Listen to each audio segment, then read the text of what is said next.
আসসালামু আলাইকুম রহমতুল্লাহ বারকাত। Good morning. আমি ইতিহাস মাল বলছি। গ্যাস নিয়ে বিগত 15 বছরে কোনো কথা বলা যায়নি, কিন্তু এখনও একই গেম চলবে, এটা তো মেনে নেওয়ার মতো না।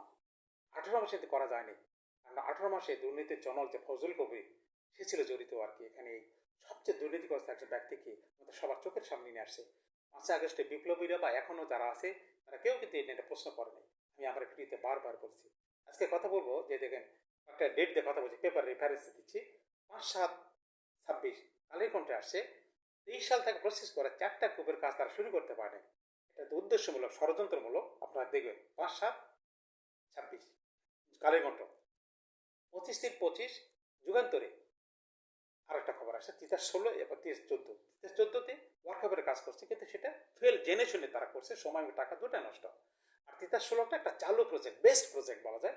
প্রায় 1.9 কোটি সেফটি গ্যাস উঠতো এখানে, 19 BCF, যেটা MMCFT। সেখানে আপনারা 15-16 কোটি টাকার টার্ন ওভার বছরে, কিন্তু ওয়ার্ক ওভার করার পরে সেখানে 300 কোটি টাকা নিয়ে এসছে।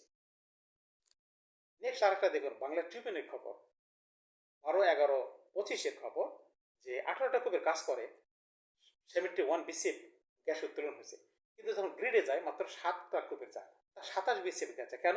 পাইপলাইনে কাজ করা হয়নি। পাইপলাইনে কাজ করা হয়নি, তাহলে কেন প্রজেক্টটা নেওয়া হলো? কেন সময় এবং টাকার অপচয় করা হলো?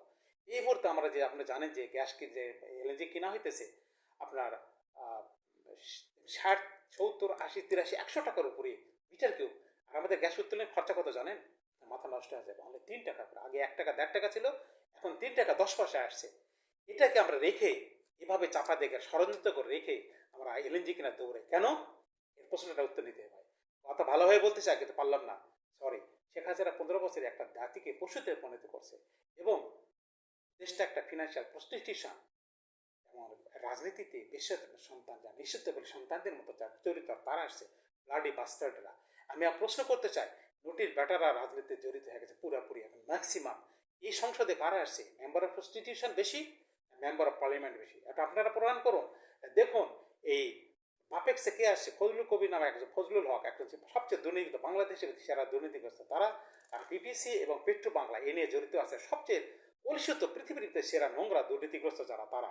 এটা খুঁজে বের কর। কথা এই পর্যন্ত শেষ। আমার প্রমাণ করুন যে আপনারা সংসদে যারা ধরছেন, সত্যি সত্যি আপনারা ভালো ঘরের সন্তান এবং আমাদের কাজ ভালো, এবং আপনারা মেম্বার অফ প্রস্টিটিউশন নয়, আপনার member of really parliament. Bus, Allah Hafiz.